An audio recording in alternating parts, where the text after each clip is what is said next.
Ainslie looks like the perfect inner north Canberra suburb. It's established, it's close to the CBD, the housing stock is quality. But here's what the data reveals that nobody's really talking about. The median house prices are down 5% in the past year. Units are also down 13%. Days on market are sitting at 59 days, which is genuinely slow for an inner city suburb. And then there's crime, more specifically break ins. The break in rate is 109% above the ACT average. The demographic is aging with a median age of 42 and 25% of the population being over 60. This raises a serious question. Is Ainslie transitioning from a desirable established suburb to something that's aging in place with warning signs we need to pay attention to?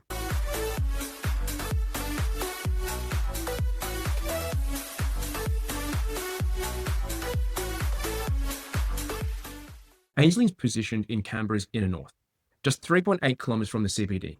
The commute is genuinely convenient. You've got 9-minute bus ride on the Line 53 with hourly frequency and minimal costs. It's even walkable to the city centre, which is 45 minutes on foot. The infrastructure is mature and well established. The vibe is distinctly heritage inner suburb. You're looking at solid family homes from the 1960s through to the 1980s, established trees, quiet streets, and an older demographic living there. This positioning is actually a double-edged sword. On one hand, you're close to the CBD, amenities, and services. On the other hand, Ainslie is now competing with newer, much more vibrant inner suburbs like Watson, which is posting 27.7% growth recently. The location advantage isn't translating to growth anymore. In fact, it's stagnating while other inner suburbs are accelerating.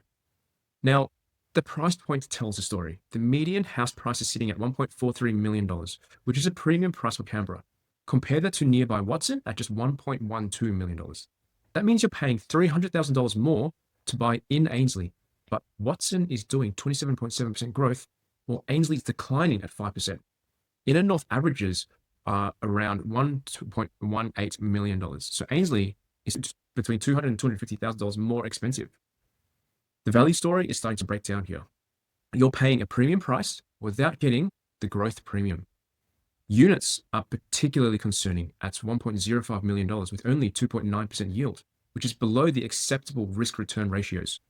The growth story shows a concerning pattern. Over 5 years, growth was 36.2%, but that number is masking what's happened recently.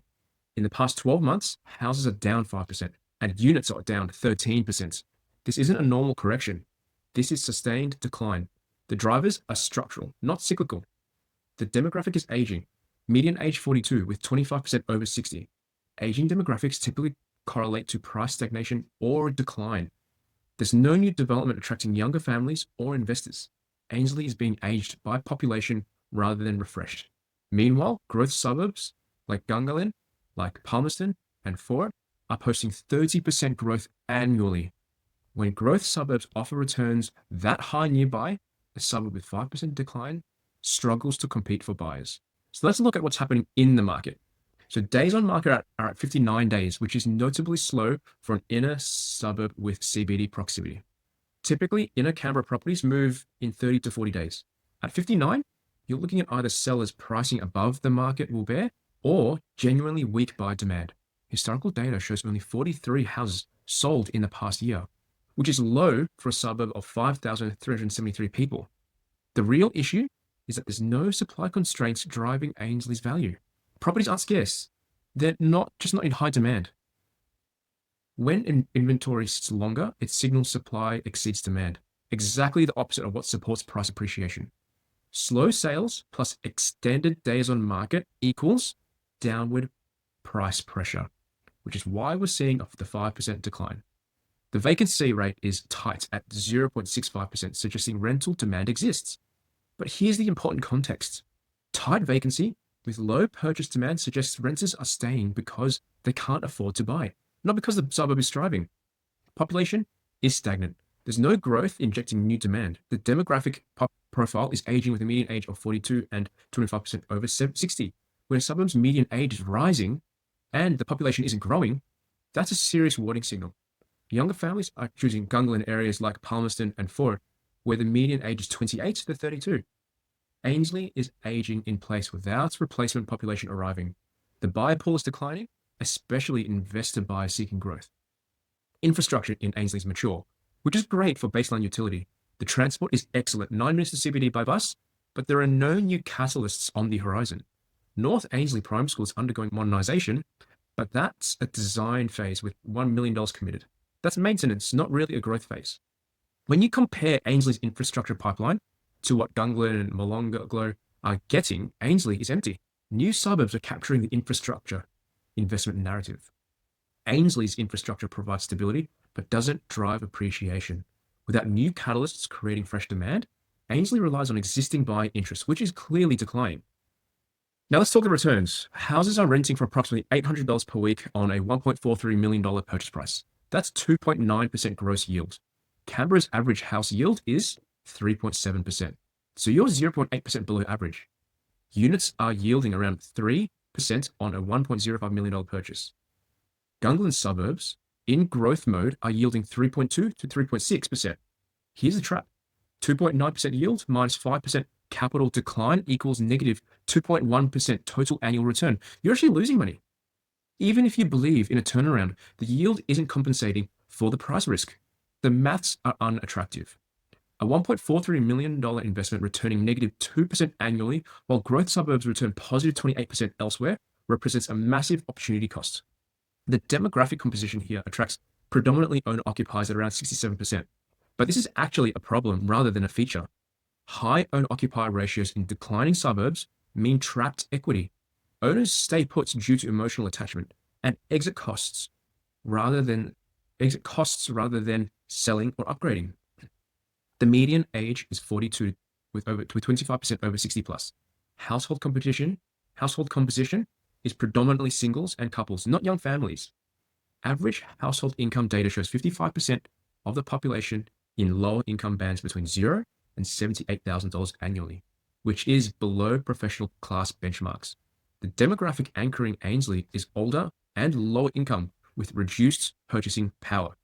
As older residents pass away or downsize, who replaces them? Younger, wealthier demographics are choosing Gunglin and Molonglo instead. Schools and amenities are solid. North Ainslie Primary is modernising, which is positive, but it's not a draw anymore. Gunglin's suburbs have newer, well-regarded schools. Secondary education feeds into established schools, but nothing exceptional. Amenities are solid. The CBD is close. Parks and services exist, but amenities are legacy positioning. When amenities don't translate to buyer demand, which is evidenced by the 5% decline, they're not providing investment returns. For families, Ainslie isn't competing against Gunglin's newer estates with modern schools and contemporary family infrastructure. The risk profile here is concerning. Break-ins are running at 2,000 per 100,000 residents. That's 109% above the ACT average. That's genuinely worrying. Ainslie ranks in the 96th percentile for break-ins nationally. This creates community perception issues, affects insurance costs, and deters families from moving there. Violent crime is 2,000 per 100,000, which is slightly below the ACT average, but the break-in rate is the real concern here. Demographic decline is structural. Without new demand injection, suburbs aging in place typically see sustained price pressure. Structurally, Gunglin and Molonglo are capturing growth demand and infrastructure investment. The overall risk assessment is high. Price decline is established, negative 5% on houses, negative 13% on units. Demographic headwinds are structural, not temporary. Crime is above average. This is a suburb in transition to mature, stable positioning, which means limited upside, moderate downside, and frankly, better options available elsewhere. So let's be clear who should consider Ainslie. If you're a growth investor seeking capital appreciation, Ainslie just isn't a fit. The 5% decline and structural headwinds point to continued pressure. If you're seeking yield of 3% or higher with stability, the 2.9% yield is below acceptable thresholds, and the price decline is wiping out returns. If you're an owner-occupier who genuinely loves the location and can tolerate stagnation, you have a case here. But honestly, better inner suburb locations exist like Watson and Braddon with similar accessibilities and much stronger demographics. The only real fit is someone wanting inner suburb proximity who's indifferent to returns and willing to tolerate crime concerns. That's a niche buyer profile, which explains the slow sales and price decline. The timing signals caution rather than opportunity. If you're considering Ainslie, the data suggests waiting rather than rushing. Why? Prices are declining, and that typically continues until demand stabilizes. Psychologically, buyers see 5% declines and either wait for further stabilization or choose growth suburbs instead. Over the next 12 to 24 months, expect continued pressure before stabilization. Right now, buying into a declining market is like catching a falling knife. Patience is the smart strategy, not urgency. For returns, the numbers are unambiguous. Conservative scenario, negative 3% annual growth loss plus a 2.9% yield gives a negative 0.1% total annual return. So base case, which is most likely, negative 4 to 5% capital decline plus a 2.9% yield, which gives you a negative 1.1 to 2.1% annual return. That $1.43 million investment could compress to $900,000 to $1.1 million in downside scenarios, or stabilize to $1.1 to $1.2 million in the base case, which is essentially flat with inflation. Compare that to Gunglin suburbs, which are posting 27 to 30% annual growth. The risk return profile is unfavorable. The investment thesis for Ainslie used to be straightforward: established in a suburb plus CBD proximity plus quality housing plus stable demographics equals reliable investments. That thesis has been broken in the current times. The updated thesis is aging demographic plus price decline plus below average yield plus above average crime plus no infrastructure catalysts equals caution.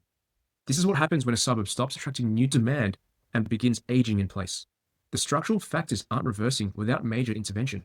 Until Ainslie demonstrates demographic stabilization, yield recovery, or meaningful crime reduction, it remains a suburb to observe, not invest in. The opportunity cost of capital elsewhere is simply too high. If this analysis gave you the framework for understanding what happens when suburbs transition from growth to stagnation, please like this video. And if you haven't already subscribed, please subscribe to Investor. We don't shy away from the tough stories, declining suburbs, hidden risks, opportunity costs. If you're reconsidering Ainslie or exploring alternatives, please book in a free strategy call with our team. Link is in the description below. Thank you for watching.